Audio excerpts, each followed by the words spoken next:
Recording in progress. ప్రభునందు ప్రియ పరిశుద్ధ దేవుని కుమారులారా, దేవుని కుమార్తెలారా, మన ప్రభువును రక్షకుడైన యేసుక్రీస్తు వారి అతి పరిశుద్ధ నామములో శుభములు వందనాలు తెలియజేస్తున్నాను. దేవునికి స్తోత్రములు. ఈ రోజున లేఖన భాగాన్ని చదువుకొని మన వాక్యాన్ని మనం ప్రారంభించుకుందాం.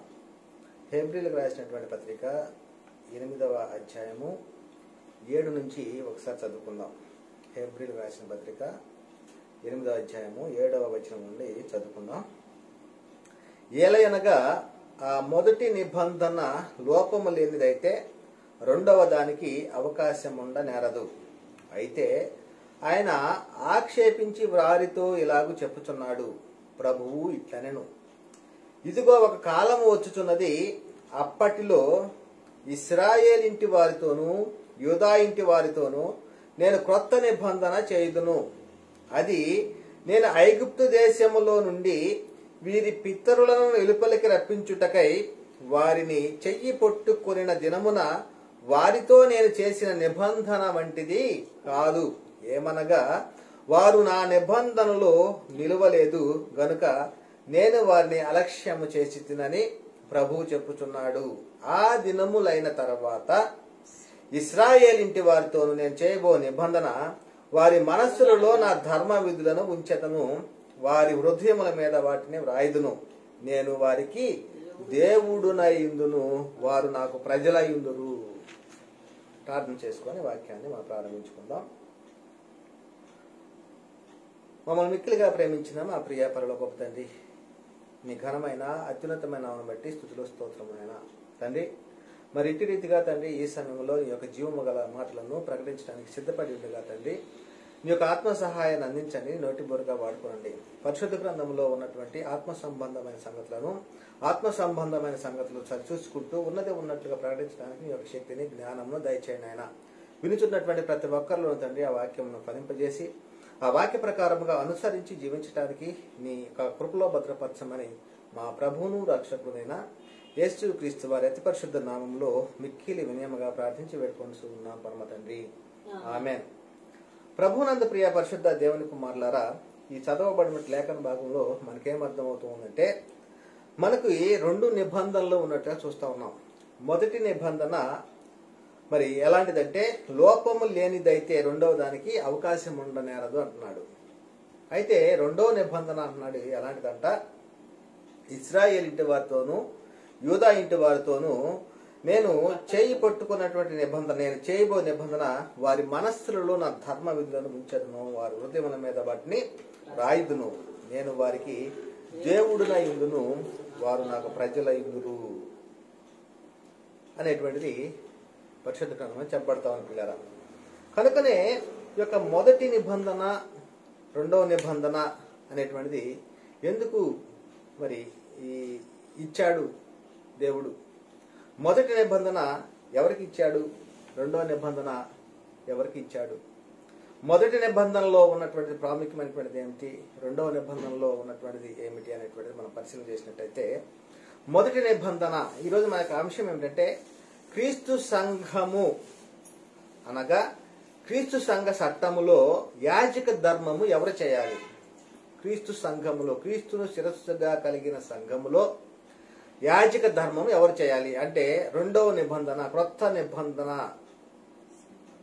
చట్టము, క్రీస్తు ధర్మశాస్త్రం అంటాం దీన్ని.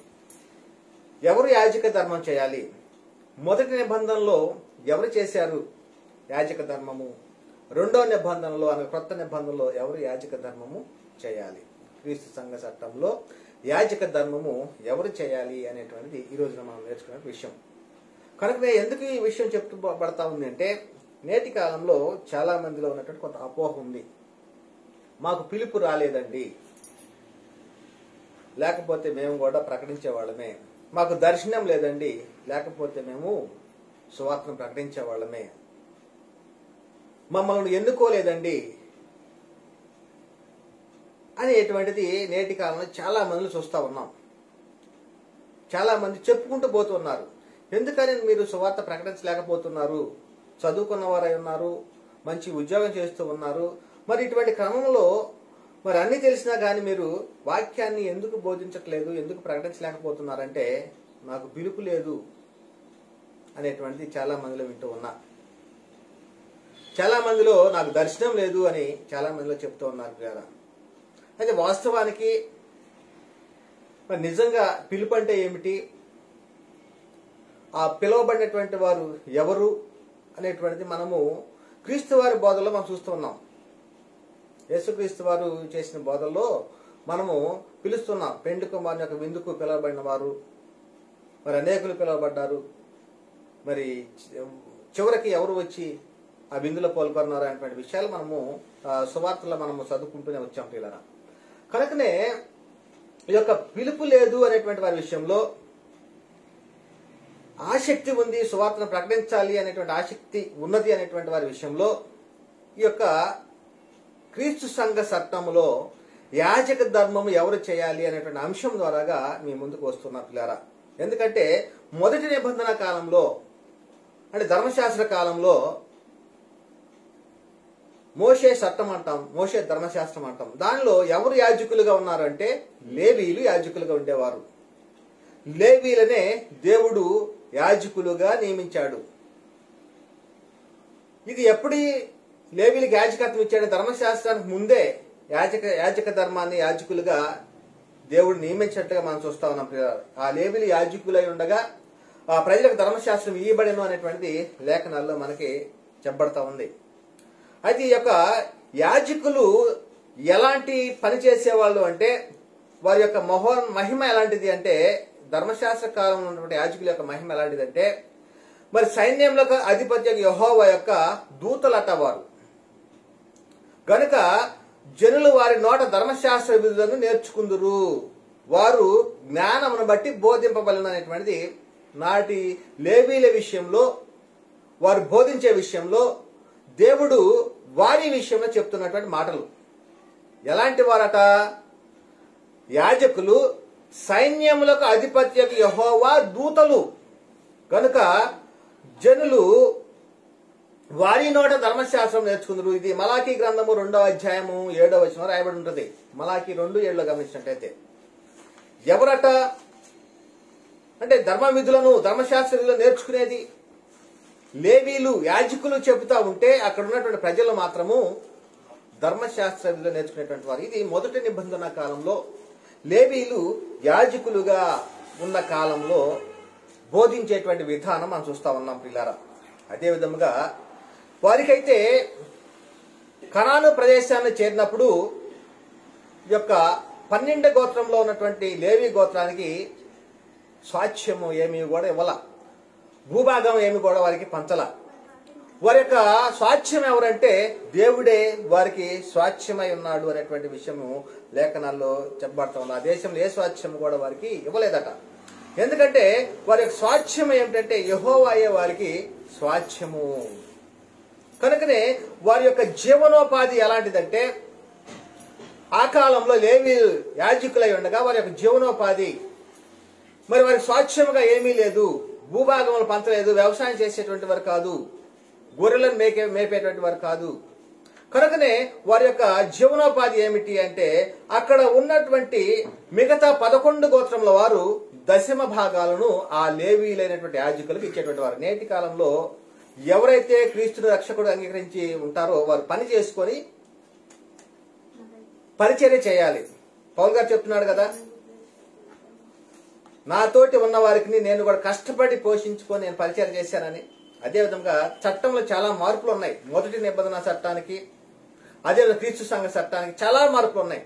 మొదటి నిబంధన చట్టంలోనే ఉన్న లేవీలు యాజకులుగా ఉన్నారు.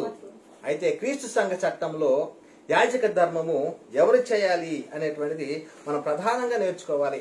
ఎందుకంటే మొదట్లో మనం చెప్పుకున్నాం, చాలా మందిలో ఆసక్తి ఉంది వాక్యాన్ని నేర్చుకోవాలి అని, నేర్చుకున్న వాక్యాన్ని అనేక మందికి పంచాలి, ప్రకటించాలి అనేటువంటిది ఒక తాపత్రయము చాలా మందిలో ఉంది. కానీ ఈ నేటి కాలంలో ఉన్నటువంటి అబద్ధ బోధకులు ఏం చేస్తున్నారంటే, మీకు పిలుపు లేదు, మీకు దర్శనం లేదు, మీరు ప్రకటించడానికి వీల్లేదు, మేము మాత్రమే బోధించాలి, మేము మాత్రమే ప్రకటించాలి, మేము మాత్రమే అభిషేకం పొందినటువంటి వారం అనేటువంటిది నేటి కాలంలో చాలా మంది అబద్ధ బోధకులు చెప్తున్నటువంటి మాటలు ఇవి. వాస్తవానికి మరి లేఖనం ఏం చెప్పబడతా ఉంది అంటే, పిలుపు ఎలా పిలువబడి ఉన్నారు, నేను ఎలా పిలువబడ్డాను, అనేక మంది క్రీస్తు సంఘ చట్టంలో చేర్చబడిన వారు ఎలాగ పిలువబడ్డారు అనేటువంటి విషయం చూసినట్టయితే, సువార్త ద్వారాగా పిలువబడినటువంటి వారే క్రీస్తు సంఘ చట్టములో ఉన్నటువంటి వారు, క్రీస్తు సంఘములో చేర్చబడినటువంటి వారు, క్రీస్తుని శిరస్సుగా కలిగినటువంటి సంఘంలో చేర్చబడినటువంటి వారు ఎవరు అంటే సువార్త ద్వారాగా పిలువబడిన వారు. ఏమిటా సువార్త అంటే, కొరింథీ రాసిన పత్రికలు చెప్పబడుతుంది 15:1-4 లేఖనాల ప్రకారం క్రీస్తు మన కొరకు చనిపోయాడు, సమాధి చేయబడ్డాడు, తిరిగి లేపబడిను అంటే సువార్త. ఆ సువార్త ద్వారాగా పిలువబడినటువంటి వారే క్రీస్తు సంఘములో చేర్చబడినటువంటి వారు. అయితే వీరు ఏమై ఉన్నారు అంటే యాజకులై ఉన్నారు అని చెప్పబడతా ఉంది. చాలా ప్రాముఖ్యమైన విషయం ఇది. చాలా మంది ఆశగా ఉన్నటువంటి వారు, ఆసక్తిగా ఉన్నటువంటి వారు, వాక్యాన్ని ప్రకటించాలని తాపత్రయం కలిగినటువంటి వారు వాక్యాన్ని నేర్చుకొని బోధించవలసిన అవసరం ఎంతైనా ఉంది అనేటువంటిదే. ప్రతి ఒక్కరూ కూడా యాజకులే అని చెప్పబడుతుంది లేఖనం. క్రీస్తు సంఘంలో చేర్చబడినటువంటి ప్రతి ఒక్కరూ కూడా యాజకులే. అదే చెప్తున్నాడు కదా, మనం ఎలా పిలువబడ్డామంటే చెప్తున్నాడు ఇక్కడ, సువార్త ద్వారాగా పిలువబడిన వారము అనేటువంటిది. తిమోతికి రాసినటువంటి 2వ పత్రికలో 1వ అధ్యాయము 10వ వచనంలో, క్రీస్తు యేసును మన రక్షకుని ప్రత్యక్షత వలన, క్రీస్తు యేసును మన రక్షకుని ప్రత్యక్షత వలన బయలుపరచబడిన తన కృపను బట్టి మనలను రక్షించి, అంటే మనం రక్షణ పొందామంటే ఎలా రక్షణ పొందాము? సువార్త ద్వారాగా పిలువబడి ఉన్నాము. అంటే రక్షణ అంటే దేనికి? శరీరానికి, ఆత్మకు. అంటే ఆత్మకు రక్షణ. మనం నిత్య జీవాన్ని పొందుకోవటానికి, అబ్రహాంకి ఇచ్చిన వాగ్దానానికి వారసులు అవటానికి మనం పొందుకున్నటువంటి రక్షణ కోసమే అంటున్నాడు ఇది. అంటే మనల్ని రక్షించి పరిశుద్ధమైన పిలుపుతో ఆయన మనల్ని పిలిచాడు. దేవుడే మనల్ని పిలిచాడండి. ఎలాంటి పిలుపు అంటున్నాడంటే పరిశుద్ధమైన పిలుపు. ఎవరి ద్వారాగా పిలువబడిందంటే సువార్త ద్వారాగా మనం పిలువబడ్డాం. ఎందరైతే సువార్త ద్వారాగా పిలువబడ్డారో, అంతేగాని వివాహాల కోసమనో, లేకపోతే స్కూళ్ళల్లో చేర్చుకుంటారు అనేటువంటి దానికోసమో, లేకపోతే కాలేజీల్లో చేర్చుకుంటారనే దానికోసం బాప్తిసాలు తీసుకున్న వారి విషయం అయితే కాదు ఇది. సువార్త విషయమై పరిశుద్ధమైన పిలుపును పొందినటువంటి వారే క్రీస్తు సంఘ సభ్యులు, క్రీస్తు సంఘ చట్టంలో చేర్చబడినటువంటి వారంటే అర్థమవుతోంది. కనుక ఏమంటున్నాడంటే మనల్ని రక్షించి పరిశుద్ధమైన పిలుపుతో ఆయన మనల్ని పిలిచాను. ఆ క్రీస్తు యేసు మరణంను నిరర్ధకం చేసి జీవమును అక్షయతను సువార్త వలన వెలుగులోనికి తెచ్చాడు. మరణం నిరర్ధకం చేశాడు, సువార్త వలన జీవమును అక్షయతను సువార్త వలన వెలుగులోనికి తెచ్చాడు. ఇది పిలువబడినటువంటి వారు ఎవరు అంటే యేసు రక్షకుడు అని, ప్రభు అని, దేవుని కుమారుడని, తండ్రి అయిన దేవుడు యేసుక్రీస్తు వారి మృతులను లేపినని హృదయం మంది విశ్వసించి ఆయన ప్రభు అని నమ్మిన ప్రతి ఒక్కరు కూడా, క్రీస్తు నామమున బాప్తిసం పొందిన ప్రతి ఒక్కరు కూడా క్రీస్తు సంఘ చట్టములో చేర్చబడినటువంటి వారే. ఇంకా వీరు సువార్త ద్వారా పిలువబడిన వారి పిలుపు ఎలాంటిది? ఎలాంటి పిలుపు వారు అందుకున్నారు అంటే చెప్పబడతా ఉంది కదా, సహోదరులారా మిమ్మల్ని పిలిచిన పిలుపును చూడుడి. అది చాలా మంది అనుకుంటున్నారు కదా, మమ్మల్ని పిలవలేదండి, మాకు పిలుపు లేదండి అనుకుంటున్నారు కదా. వారి విషయం చెప్తున్నటువంటి మాటలు ఇవి. ఏమని? సహోదరులారా మిమ్మల్ని పిలిచిన పిలుపును చూడుడి, మీలో లోకరీతిని జ్ఞానులనైనను మనుషుల గనులనైనను గొప్ప వంశం వారిని అనేకులను పిలువబడలేదు. లోకరీతిని మనం పిలిచేది మన యొక్క ఫంక్షన్ కావాలంటే గొప్ప గొప్ప రాజకీయ నాయకుల్ని లేదా గనులుగా ఎంచబడిన వారిని పిలుస్తూ ఉంటాం. చాలా మంది మనకంటే మిగులుగా, మనకంటే పై స్థాయిలో ఉన్నటువంటి వారిని. కానీ సువార్తకు ప్రకటించడానికి, మరి క్రీస్తు యొక్క రక్తంలో కడగబడటానికి పిలువబడిన వారు ఎవరు అంటే చెప్పబడుతుంది ఇక్కడే, లోకరీతిని జ్ఞానులైనను ఘనులనైనను గొప్ప వంశము వారిని అనేకులను పిలువబడలేదు. గాని ఏ శరీరయు దేవుని ఎదుట అతిశయపడకుండానట్లు జ్ఞానులను సిగ్గుపరచుటకు లోకములో నుండి వెర్రి వారిని దేవుడు ఏర్పరచుకొని ఉన్నాడు. బలవంతులైన వారిని సిగ్గుపరచుటకు లోకములో బలహీనులైన వారిని దేవుడు ఏర్పరచుకొని ఉన్నాడు. ఎన్నికైన వారిని వ్యర్థము చేయుటకు లోకములో నీచులైన వారిని, ధృవీకరింపబడిన వారిని, ఎన్నిక లేని వారిని దేవుడు ఏర్పరచుకొని ఉన్నాడు. అంటే ఎవరు పిలువబడిన వారంటే వీరిని పిలుచుకున్నాడు. అదే విషయం చెప్తారు ఇక్కడ. ఆ పిలుపట, ఆ యొక్క పిలువబడిన పిలుపుకి ఒకటే నిరీక్షణ, ఆ ఒకటే నిరీక్షణ ఇందుటకు పిలువబడ్డాము అనేటువంటిది కూడా చెప్పబడతాం పిల్లారా. కనుకనే చాలా సందర్భాల్లో మరి చాలా మంది గ్రహించలేకపోతున్నారు. మనం పిలువబడినటువంటి పిలుపు ఎలాంటిది అంటే ఇది పరలోక సంబంధమైనటువంటి పిలుపు అని చెప్పబడతా ఉంది. ఎక్కడికి చేర్చబడ్డాను మనం పిలువబడ్డ సువార్త ద్వారా కంటే ఏదో పెళ్లికి వెళ్ళటానికి కాదు, లేదా ఏదో ఫంక్షన్లకు వెళ్ళటానికి కాదు. ఇది పరలోకానికి వెళ్ళటానికి సువార్త ద్వారాగా పిలువబడినటువంటి వారు. ఇది పరలోక సంబంధమైన పిలుపు అని చెప్పబడతా ఉంటారా. అది లేఖనాల్లో వాళ్ళు చదువుకుందాం. హెబ్రీ రాసిన పత్రిక 3:1 ఇందువలన పరలోక సంబంధమైన పిలుపులో పాలు పొందిన పరిశుద్ధ సహోదరులారా. ఎవరంటే వీళ్ళు? పిలుపును పొందుకున్నటువంటి వారు పరిశుద్ధులు, పరిశుద్ధ సహోదరులారా అని లేఖనం చెప్తా ఉంది. ఇది ఎలాంటి పిలుపు? పరలోక సంబంధమైనటువంటి పిలుపు. ఇలాంటి వారట మనము ఒప్పుకొనిన దానికి అపోస్తులుడును ప్రధాన యాజకుడునైన యేసు మీద లక్ష్యముంచుడి. మనం ఏం ఒప్పుకొని? పాపాలను ఒప్పుకున్నాము, కడిగేసుకున్నాము, మరి పరిశుద్ధపరచబడ్డాము. పరిశుద్ధంగా జీవించటానికి క్రీస్తు వలె, క్రీస్తు మాదిరిగా అపోస్తులను పోలి నడుచుకోవడానికి మనము ముందుకు వచ్చాం. క్రీస్తు యొక్క అడుగుజాడలు నడవటానికి మనం ముందుకు వచ్చాం. అందుకని అంటున్నాడంటే మన ప్రధాన యాజకుడైన యేసు మీద లక్ష్యం ఉంచుడి. మనం ఒప్పుకున్న దానిని బట్టి అంటున్నట్లేరా. కనుకనే ఒక క్రైస్తవుడు లేకపోతే క్రీస్తు సంఘంలో చేర్చబడిన వాడు మామూలు మనుషుడు కాదు. చాలా మహిమ కలిగినటువంటి వాడు, పరలోక సంబంధమైన పిలుపులో పాలు పొందినటువంటి వాడు, దైవ కుమారత్వాన్ని పొందుకున్నటువంటి వాడు, దేవుని కుటుంబంలో చేర్చబడినటువంటి వాడు, దేవుని ఇంటివాడు. కనుకనే అది ఎలాంటి పిలుపు అంటే అది ఉన్నతమైన, దేవుని ఉన్నతమైన పిలుపు అని కూడా చెప్పబడుతుంది. ఉన్నతమైన పిలుపు, అంతకు మించినటువంటి పిలుపు ఇంకొకటి లేదు లోకంలో. ఉన్నతమైన పిలుపు అదే చెప్తున్నాడు ఇక్కడ. ఫిలిప్పీయులకు రాసిన పత్రిక 3:14 క్రీస్తు యేసునందు దేవుని ఉన్నతమైన పిలుపునకు, అంటే ఎవరి ద్వారా మనం పిలువబడ్డాము? దేవుడు మనల్ని ఎవరి ద్వారా పిలిచాడు? దేవుడు అంటే క్రీస్తు యేసునందు దేవుని ఉన్నతమైన పిలుపు అంటున్నాడు. ఆ పిలుపున కలుగు బహుమానం కొరకు మనము గురి వద్దకే పరిగెత్తాలంటున్నాడు. అంటే పిలుపు పొందుకున్నాము. ఎలాంటి పిలుపు అంటే పరిశుద్ధంగా జీవించడానికి పరిశుద్ధమైన పిలుపు, పరలోక సంబంధమైన పిలుపు. పరిశుద్ధులుగా ఉండటానికి పరిశుద్ధ పరచబడిన వారంగా ఉంటున్నాం. క్రీస్తు సంఘ చట్టం అంటే సామాన్యమైనటువంటిది కాదు. ఈ యొక్క క్రీస్తు సంఘ చట్టంలో యాజక ధర్మము ఎవరు చేయాలో ఈ లేఖనాలను బట్టి మనకు స్పష్టంగా అర్థమవుతాను పిల్లలు. కనుకనే తెస్సలోనికీయులకు రాసినటువంటి 2వ పత్రికలో 1:11-12 రాయబడి ఉంది.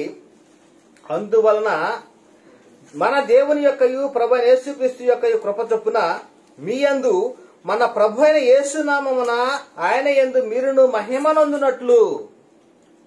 క్రీస్తు వారు ఎలాంటి మహిమను పొందుకున్నాడో అదే మాదిరిగా మీరు కూడా మహిమను పొందునట్లు మేము మేలు చేయవలని మీలో కలుగు ప్రతి ఆలోచనను, విశ్వాసయుక్తమైన ప్రతి కార్యమును బలముతోనూ సంపూర్ణము చేయుచు మన దేవుడును తన పిలుపునకు మిమ్మల్ని యోగ్యులుగా ఎంచినట్లు మీ కొరకు ఎల్లప్పుడూ ప్రార్థన చేస్తున్నాము అనేటువంటి అపోస్తలుడైనటువంటి పౌలు గారు చెప్తున్నటువంటి సందర్భాలు మనం చూస్తా ఉన్నాం పిల్లారా.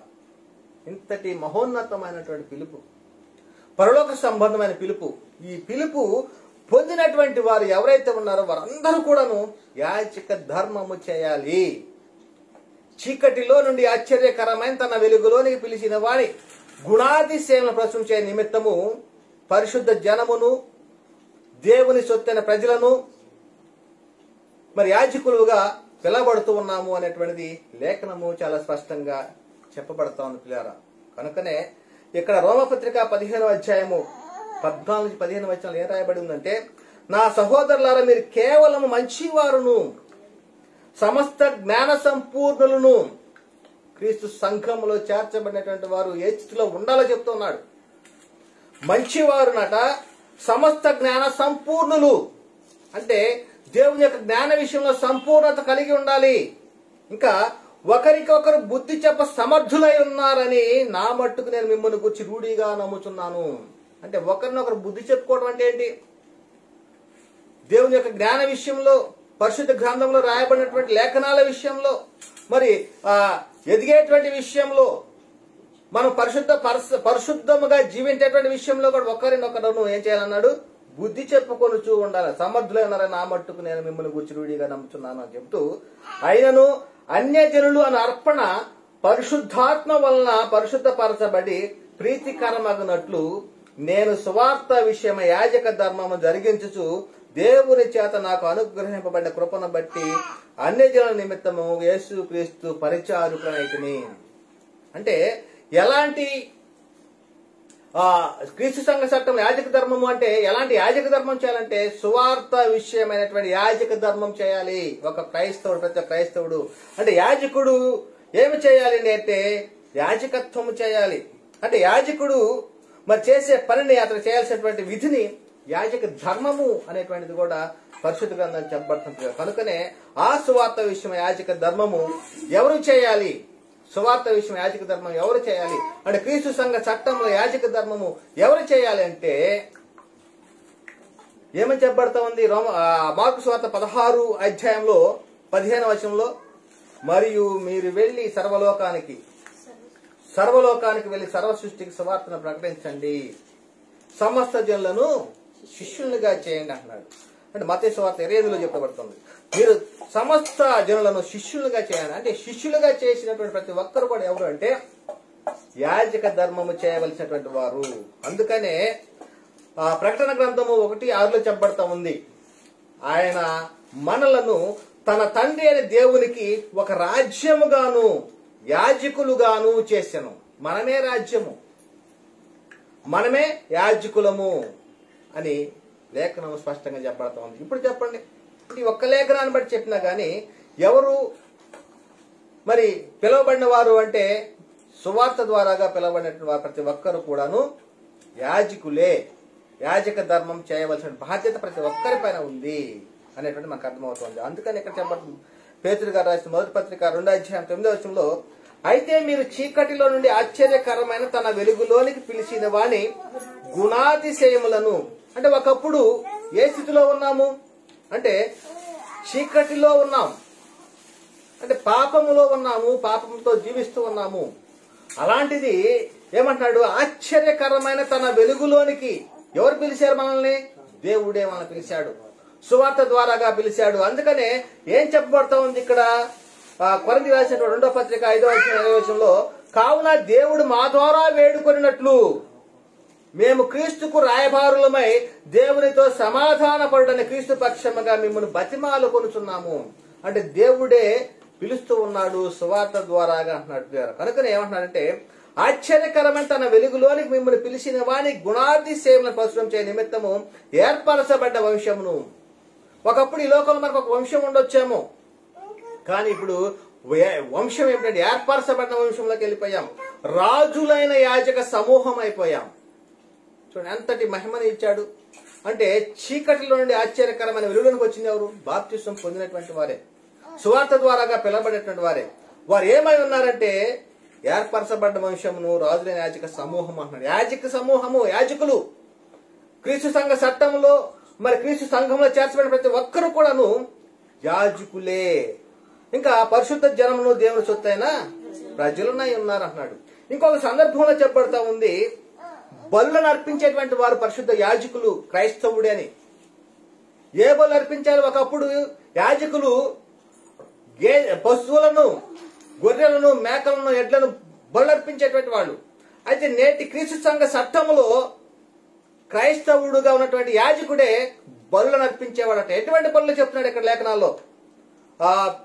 పేతురు గారు రాసిన మొదటి పత్రిక 2వ అధ్యాయము 2-5 రాయబడి ఉంది. పేతురు గారు రాసిన మొదటి పత్రిక 2వ అధ్యాయము 9 అయితే మీరు సమస్తమైన 2వ అధ్యాయము 2-5 పేతురు గారు రాసిన మొదటి పత్రిక 2వ అధ్యాయము 2-5 సమస్తమైన దుష్టత్వమును, సమస్తమైన కపటమును, వేషధారణను, అసూయను, సమస్త దూషణ మాటలను మాని క్రొత్తగా జన్మించిన శిశువులను పోలిన వారై నిర్మలమైన వాక్యమును పాల వలన రక్షణ విషయంలో ఎదుగు నిమిత్తము ఆ పాలను ఆపేక్షించుడి అంటున్నాడు. రక్షణ నిమిత్తం అంటే బాప్తిస్మం పొందినటువంటి వారు మొదట్లో శిశువులుగానే ఉంటారు. వారికి పాలు ఏమిటంటే వాక్యము. వాక్యం అను పాల వలన రక్షణ విషయం ఎదుగు నిమిత్తం ఆ పాలనే ఆపేక్షించుడి అని చెబుతూ, మనుషుల చేత విసర్జింపబడినను దేవుని దృష్టికి ఏర్పరచబడినదియు అమూల్యమును సజీవమైన రాయనకు ప్రభువుని వద్దకు వచ్చిన వారై, మనం ప్రభువుని వద్దకు వచ్చాం. ప్రభువుని వద్దకు వచ్చిన వారమై యేసు క్రీస్తు ద్వారా దేవునికి అనుకూలములకు ఆత్మ సంబంధమైన బలులు అర్పించుటకు పరిశుద్ధ యాజకులుగా ఉండునట్లు అంటున్నాడు. ఎలాంటి బలు అర్పించాలి ఒక క్రైస్తవుడు అంటే, యేసు క్రీస్తు ద్వారా దేవునికి అనుకూలములకు ఆత్మ సంబంధమైన బలులను అర్పించాలి అంటున్నాడు. కనుకనే అర్పించుటకు పరిశుద్ధ యాజకులుగా ఉన్నట్లు మీరు సజీవమైన రాళ్ల వల్లే నుండి ఆత్మ సంబంధమైన మందిరముగా కట్టబడుతున్నారు. మనం ఎవరమంటే ఆత్మ సంబంధమైన మందిరము. మన దేహము దేవునికి ఆలయమై ఉన్నది, పరిశుద్ధాత్మకు నిలయమై ఉన్నది. మన సహవాసము దేవునితోనూ క్రీస్తుతోనూ అని సహవాసం చేస్తూ ఉన్నాం. చూడండి, ఇంతటి గొప్ప మహిమను ఎలా పొందుకున్నామంటే క్రీస్తులోనికి బాప్తిస్మం పొందుట ద్వారాగా, యేసు క్రీస్తు నామములో బాప్తిస్మము పొందుట ద్వారాగానే ఈ ఇంతటి మహిమను మనము పొందుకుంటున్నాం. కనుక మనం అందరం ఏమై ఉన్నామంటే యాజకులం. ఇప్పుడు చెప్పండి, పిలుపు లేదా నీకు? పరిశుద్ధ పరచబడలేదా? పరిశుద్ధ పరచబడటానికి పిలువబడలేదా? నీవు దేవుని సొత్తైన ప్రజగా ఉండడానికి నువ్వు రాలేదా? మరి ఎందుకు మరి పిలవలేదు, పిలుపు లేదు అనుకుంటున్నావు? ఒకసారి ఆలోచించండి. పిలువబడటం అంటే సువార్త ద్వారా పిలవడం. ప్రతి ఒక్క క్రైస్తవుడు కూడా యాజక ధర్మం చేయాలి అనేటువంటి లేఖను చెప్తా ఉంటారు. కనుకనే మనమందరము యాజకులమని, క్రీస్తుని శిరస్సుగా కలిగి సంఘంలో చేర్చిన క్రైస్తవులందరూ యాజకులమని, మనమందరం సువార్త విషయం యాజక ధర్మము జరిగించాలని పరిశుద్ధ గ్రంథం చెబుతా ఉంటే, సాతాను పరిచారం ఏం చెబుతున్నారు? కొందరు యాజకులు, మేము మాత్రమే యాజకులమే, మీరందరూ కూడా యాజకులు కాదు. మీరేం చేయాలి? కుర్చీలు మోయటమో, లేకపోతే టెంట్లు వేయటమో, లేకపోతే భోజనాలు వడ్డించడమో, వీటి వరకే మీకు పరిచర్య. యాజకులుగా మీకు పరిచర్య లేదు అనేటువంటి వారు చాలా మంది చెప్పేటువంటి పరిస్థితి. ఇప్పుడు ఆలోచించండి, లేఖనాలు 3 రెఫరెన్స్ మనం చూపించాం. ఏమని? ఆత్మ సంబంధమైన బలులు అర్పించడానికి పరిశుద్ధ యాజకులుగా ఉంటున్నట్లు అన్నాడు. యేసుక్రీస్తు ద్వారా దేవునికి ఆత్మ సంబంధమైన బలు అర్పించాలి. ఆ బలు అర్పించేవాడు పరిశుద్ధ యాజకులుగా ఉన్నట్లు అంటున్నాడు. రెండవదిగా ఏమంటున్నాడు? రాజులైన యాజక సమూహం అంటున్నాడు. ప్రకటన ఏం చెప్తున్నాడు? మన తండ్రి అయిన దేవునికి ఒక రాజ్యముగాను యాజకులుగాను చేశాను. మరి ఇట్టి రీతిగా లేఖనాల్లో చెప్పబడతా ఉంది క్రైస్తవుడే యాజకుడు అని. ప్రతి ఒక్కరు కూడా యాజక ధర్మము చెప్పాలి, చెయ్యాలి అనేటువంటి చెప్పబడతా ఉంటే, చాలా మంది నాకు పిలుపు లేదని కొంతమంది అంటూ ఉంటారు, నువ్వు పిలవబడలేదని కొంతమంది అంటారు. ఎవరైనా కానీ వాక్యం చెబుతా ఉంటే వారిని సంఘంలో నుంచి బయటకు పంపించే విధంగా వారి యొక్క ప్రణాళిక చేస్తామని మనం చూస్తూ ఉన్నాం.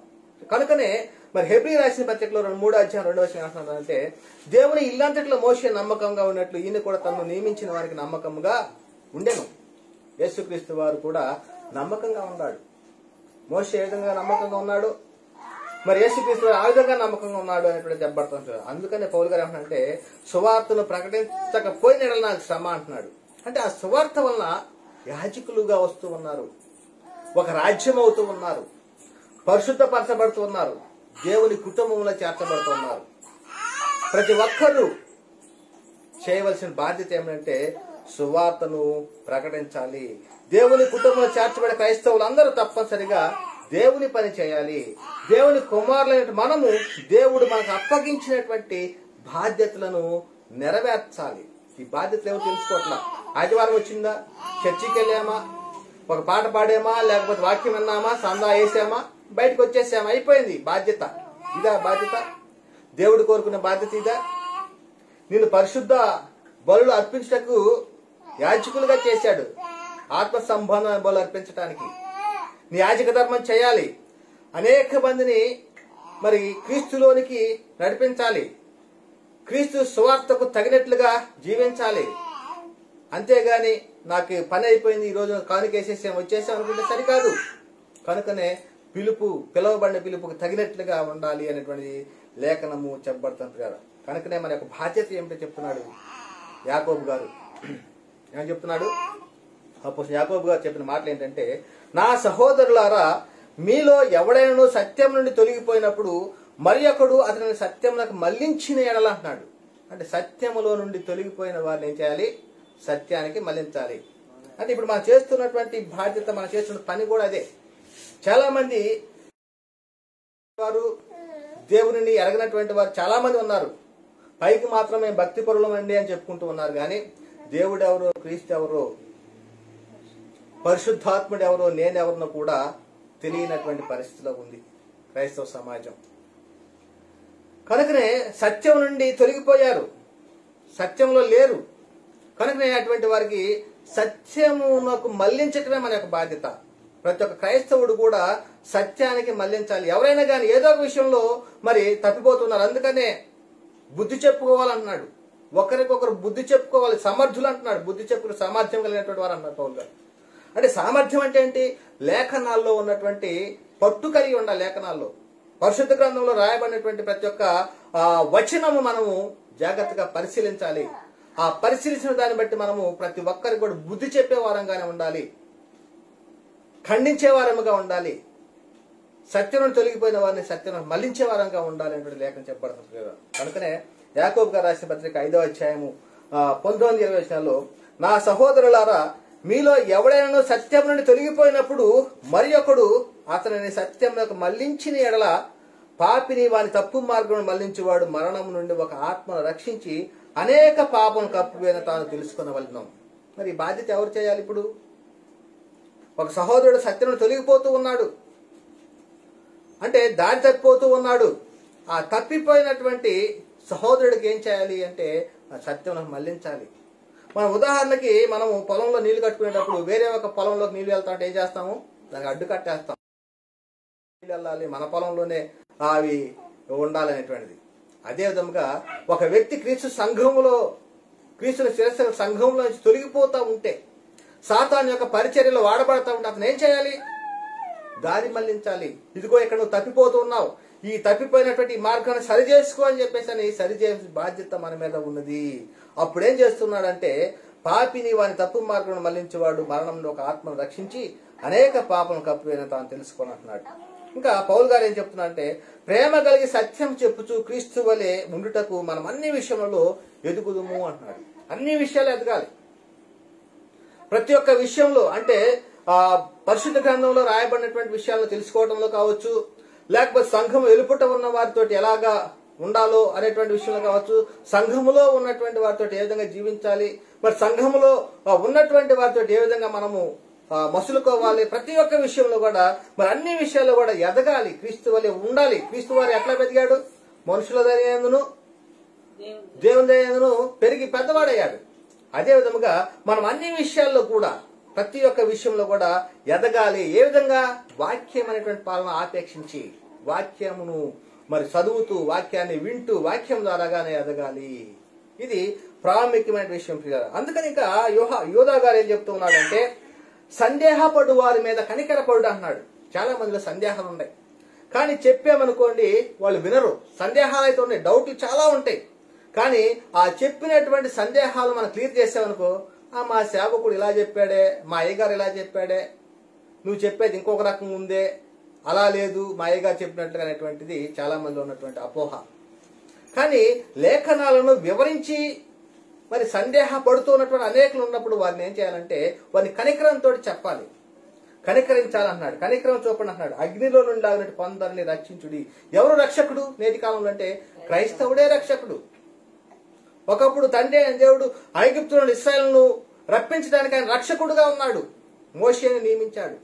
అదే విధంగా యేసుక్రీస్తు వారు రక్షకుడు, మనకు రక్షణను కలగజేశాడు తను బలిగా అర్పించుకొని. ఆ రక్షణను మనము కొనసాగించే క్రమంలో అనేకులను రక్షించడానికి మరి ఆ యొక్క సువార్తను మనం ప్రకటించే వారముగా ఉండాలి అని చెప్పబడతాం కదా. అందుకనే క్రీస్తు పడిన పాటలో కొదువైన వాటిని నా వంతు నా శరీరం సంపూర్ణం చేస్తున్నానని పౌలు గారు చెప్తున్నాడు. మరేమిటి ఆయన సంపూర్ణం చేసేదంటే సువార్త ద్వారా అనేక మంది రక్షిస్తూ ఉన్నాడు. మనము కూడా అనేకులను రక్షించాలి అగ్నిలో లాగినట్టు అనేటువంటిది ఇక్కడ లేఖనము చెప్పబడుతుంది కదా. అందుకనే చాలా మంది ఒక అపోహ ఉంటుంది ఏమిటంటే మనం బాప్తిసం తీసుకున్నాం కదా మాకు రక్షణ వచ్చేసింది, మేము బాప్తిసం తీసుకున్నాం కదా మాకు పరలోకం ఉంది అనేటువంటి చాలా మందిలో ఉండేటువంటిదే.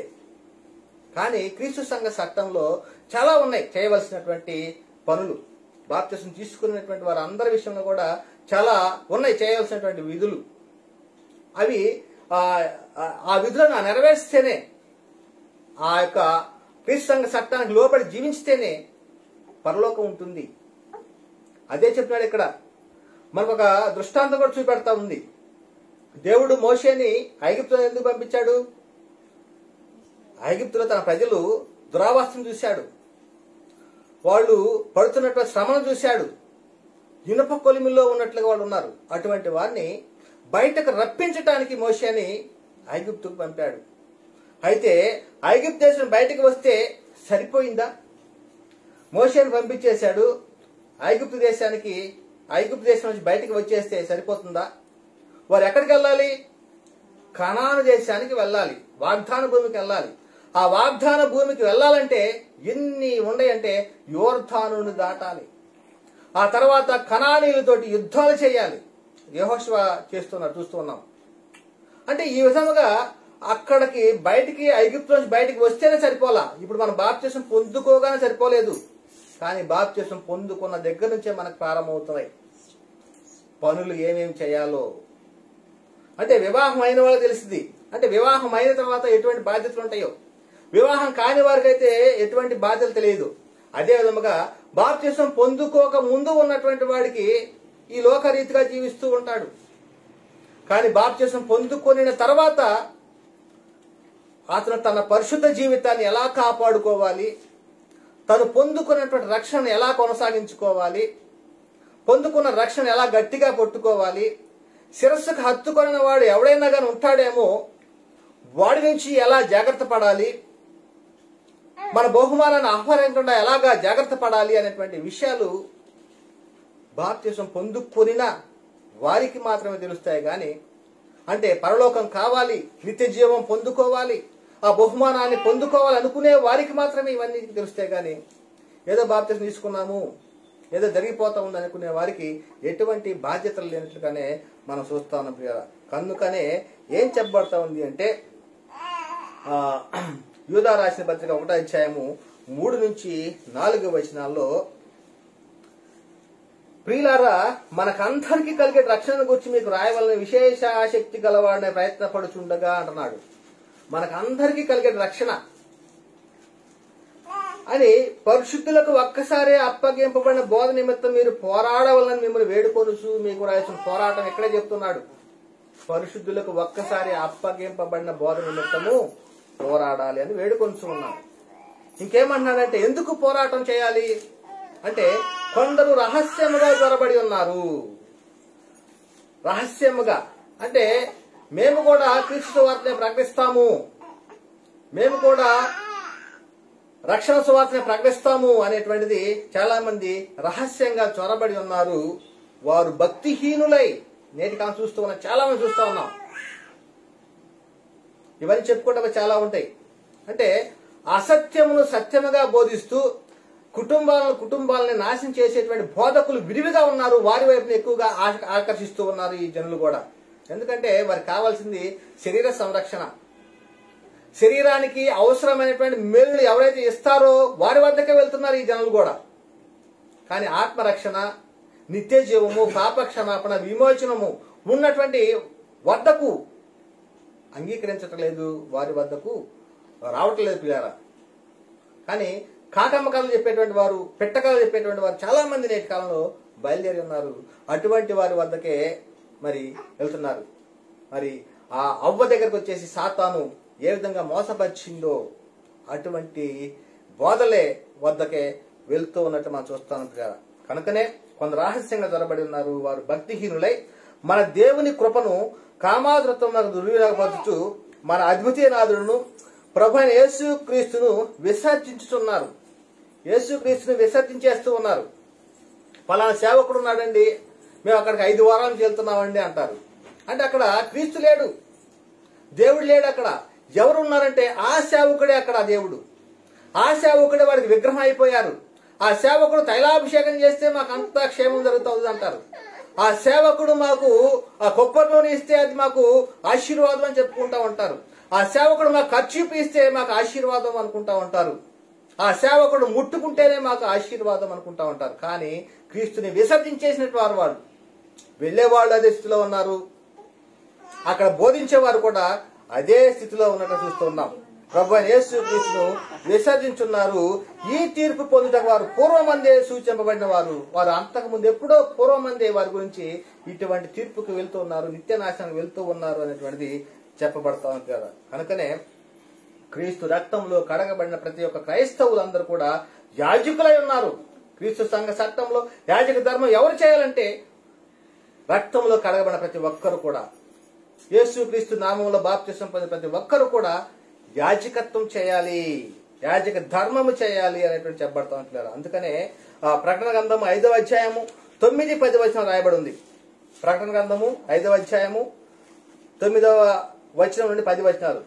ఆ పెద్దలు, నీవు ఆ గ్రంథమును తీసుకొని దాని ముద్రను విప్పుటకు యోగ్యుడవు, నీవు వధింపబడిన వాడవై నీ రక్తం ఇచ్చి ప్రతి వంశములోను ఆయా భాషలు మాట్లాడు వారిలోను ప్రతి ప్రజలోను ప్రతి జనములోను దేవుని కొరకు మనుష్యులను కొని. ఎవరి కొరకు కొన్నాడండి యేసుక్రీస్తు వారు రక్తం ఇచ్చింది? దేవుని కొరకు కొన్నాడు. తన స్వరక్తం ఇచ్చి సంపాదించిన సంఘం అంటున్నాడు. ఏ సంఘం అది? క్రీస్తును శిరస్సుగా సంఘము. సంఘమైన ఆ శరీరమే ఆయన సంఘము. కనుకనే ప్రియులారా, ఒకసారి ఆలోచించండి, స్పష్టంగా తెలుసుకోవడానికి ప్రయత్నం చేయండి. ఇంకా నాకు పిలుపు రాలేదు, నాకు ఎవరు పిలవలేదు, దేవుడు నన్ను ఎంచుకోలేదు అనుకునేటువంటి అపోహలు ఉన్నటువంటి ఎవరైనా ఉన్నారంటే, రక్తంలో కడగబడి యేసు క్రీస్తు బాప్తిసం పొందావా, నువ్వు యాజకుడివి. యాజక ధర్మం చేయాలి, నీ బాధ్యత అది. అదే చెప్తున్నాడు ఇక్కడ. ఏమంటున్నాడు? ఆయా భాషలు మాట్లాడు వారిలోను ప్రతి ప్రజలోను ప్రతి జనములోను దేవుని కొరకు మనుషులను కొని మా దేవునికి వారిని ఒక రాజ్యముగాను యాజకులుగాను చేసేవి గనుక వారు భూలోకమందు ఏలుదురని కొత్త పాట పాడుదురు. ఏలేటువంటి వారు. ప్రియులారా, ఒకసారి ఆలోచించండి. ఎవరు నువ్వు? క్రీస్తు సంఘంలో చేర్చబడి నువ్వెవరు అంటే యాజకుడు అని చెప్పాలి, యాజక ధర్మం చేసేవాడని చెప్పాలి. ప్రియులారా, కనుకనే పరిశుద్ధులకు ఒక్కసారి అప్పగింపబడిన బోధ నిమిత్తము పోరాడాలి అని చెప్పబడతా ఉంది. భిన్నమైనటువంటి సువార్తను ప్రకటించే వారు ఉన్నారు, వారి విషయంలో జాగ్రత్తగా ఉండాలి. ఎందుకంటే సాతాను తానే వెలుగుదోత వేషాన్ని ధరించుకుంటున్నాడు కదా. వారి పరిచారకులు కూడా నీతి పరిచారక వేషం ధరించుకోవడం గొప్ప సంగతి కాదు. వారి క్రియ చొప్పున వారికి అంతము కలుగుతుంది అనేటువంటి విషయము చెప్పబడుతుంది కదా. కనుకనే మరి ఇంకొక విషయము చెప్పి ముగించడానికి ప్రయత్నం చేస్తాను. అదేమిటంటే, నేటి కాలంలో యాజకులైనటువంటి క్రైస్తవులందరూ ప్రకటించవలసిన ఏమిటి? అందరూ యాజకులే, ప్రతి ఒక్కరు కూడా యాజక ధర్మం చేయాలి. క్రీస్తు సంఘ చట్టంలో యాజక ధర్మం ఎవరు చేయాలంటే క్రైస్తవుడే యాజక ధర్మం చేయాలి. క్రీస్తు రక్తంలో కడగబడిన వాడు యాజక ధర్మం చేయాలి. అదే చాలా మందిలో ఉన్నటువంటి అపోహ ఏమిటంటే, మేము చదువుకోలేదు కదండి, మేము ఎలా చెప్పాలి, మేము ఎలా చేయాలి అనేటువంటి వారు చాలా మంది ఉన్నారు.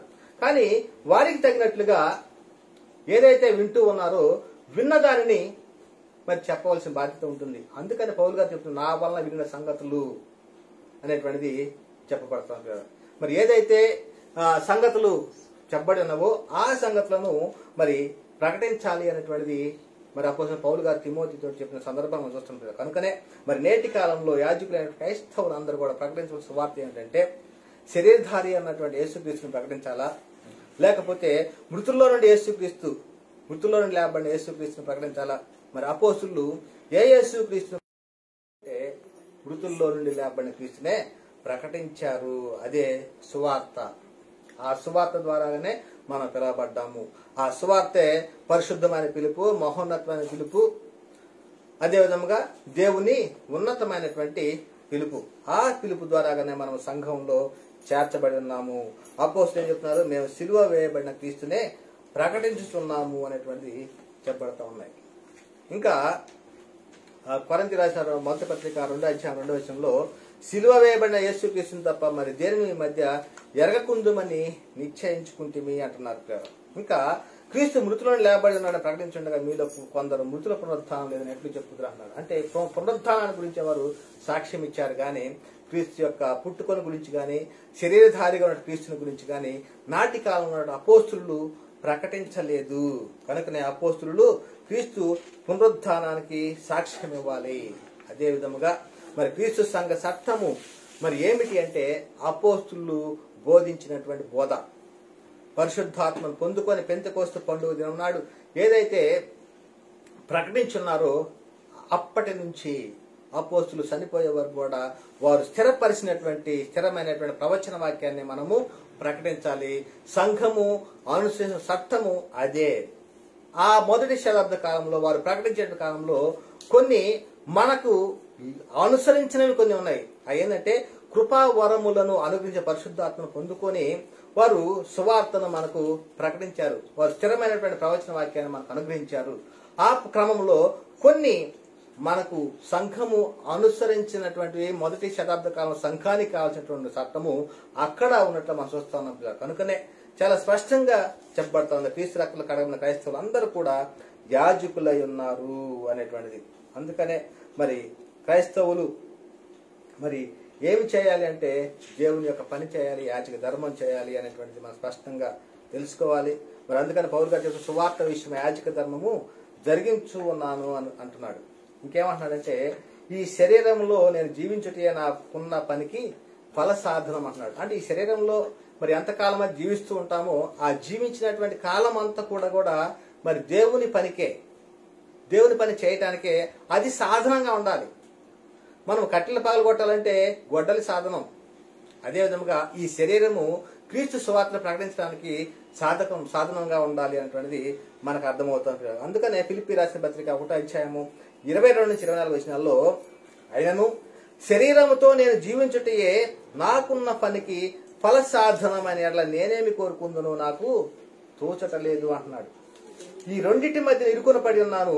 నేను వెడలిపోయి క్రీస్తుతో కూడా ఉండవలనని నాకు ఆశయం ఉన్నది, అది నాకు మరీ మేలు. అయినను నేను శరీరమందు నిలిచినట మిమ్మును బట్టి మరీ అవసరమైనది.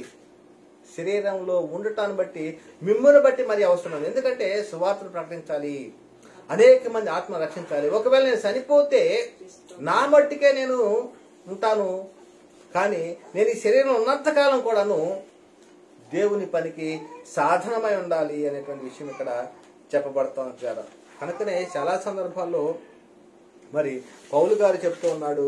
ఏమంటున్నాడంటే ఫిలిప్పీ రాసిన 1:3-4 మొదటి దినము నుండి ఇది వరకు సువార్త విషయంలో మీరు నాతో పాలివారై ఉండుట చూసి, అంటే పాలివారం అవ్వాలి ప్రతి ఒక్కరు కూడా సువార్త విషయంలో మరి అనేక మందికి పంచాలి, ప్రకటించాలి, పాలివారమైనట్టు చూసి మీలో ఈ శక్తిని ఆరంభించిన వాడు యేసుక్రీస్తు దినము వరకు దాన్ని కొనసాగించి రూఢిగా నమ్ముతున్నాను. యేసుక్రీస్తు రెండో రాకడ వరకు కూడాను ఈ సువార్తను ప్రకటించేవారుగా ఉండాలి. కనుకనే ప్రియరా మరి ఈ విధంగా పరిశుద్ధ గ్రంథంలో అనేకమైన విషయాలు చెప్పబడుతుంది కదా. కనుకనే క్రైస్తవుడు మరి సువార్త విషయమై యాజక ధర్మం చేయాలి.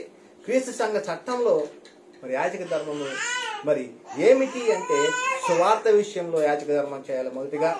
రెండవదిగా దేవుని దృష్టికి అనుకూలమైనటువంటి యాజకత్వం చేయాలి. మూడవది సమస్త పరిశుద్ధుల నిమిత్తము యాజకత్వం చేయాలి.